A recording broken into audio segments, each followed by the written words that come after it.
தென்னாப்பிரிக்காவுக்கு எதிரான 2வது ஒருநாள் போட்டியிலும் தொடர்ச்சியாக விராட் கோலி சதம் அடித்திருப்பதால் அவரது ரசிகர்கள் மகிழ்ச்சியின் எல்லைக்கே சென்றுள்ளனர்.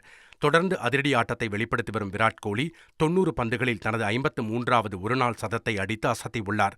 இது விராட் கோலியின் 84வது சதமாகும்.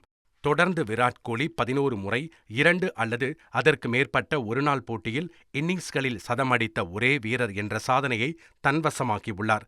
அதிலும் குறிப்பாக 4 வெவ்வேறு அணிகளுக்கு எதிராக 7க்கும் மேற்பட்ட சதங்களை அடித்த முதல் வீரர் என்ற சாதனையையும் விராட் கோலி படைத்துள்ளார். 2026 ஃபிஃபா கால்பந்து உலகக்கோப்பை நடைபெறவிருக்கும் அமெரிக்கா, கனடா, மெக்சிகோவில் ஏற்பாடுகள் களை கட்டியுள்ளன.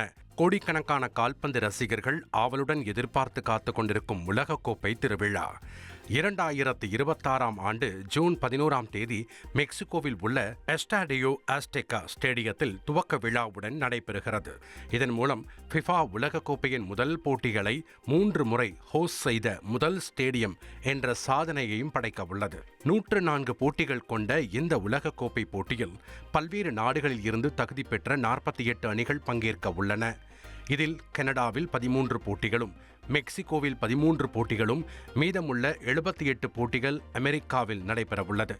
உலகக்கோப்பையின் இறுதிப் போட்டி ஜூலை 19 அமெரிக்காவின் நியூ ஜெர்சியில் உள்ள மெட்லைஃப் ஸ்டேடியத்தில் நடைபெறவுள்ளது.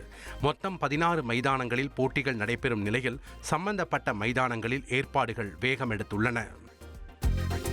அரசுக்கு எதிராக பிரச்சார நடவடிக்கைகளில் ஈடுபட்டதாக கூறி பிரபல ஈரானிய இயக்குனர் ஜாஃபர் பனாஹிக்கு அந்நாட்டு அரசு 1 வருடம் சிறை தண்டனை விதித்துள்ள சம்பவம் பெரும் பரபரப்பை ஏற்படுத்தியுள்ளது.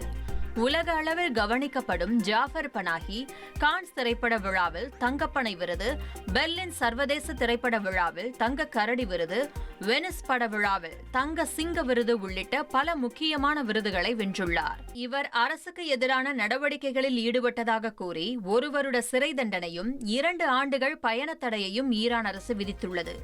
இதை எதிர்த்து மேல்முறையீடு செய்வோம் என்று அவருடைய வழக்கறிஞர் தெரிவித்துள்ளார். அரசுக்கு எதிராக திரைப்படங்களை உருவாக்கியதாக 2009 ஆண்டு முதல் பல முறை பனாஹி கைது செய்யப்பட்டுள்ளது குறிப்பிடத்தக்கது. இனி செல்லும் இடமெல்லாம் செய்தி. தந்தி டிவியின் வாட்ஸ்அப் சேனலை ஃபாலோ பண்ணினா செல்ல இருக்கும் இடமெல்லாம் செய்தி. இதோ QR கோட் இப்பவே ஸ்கேன் பண்ணுங்க, ஃபாலோ பண்ணுங்க.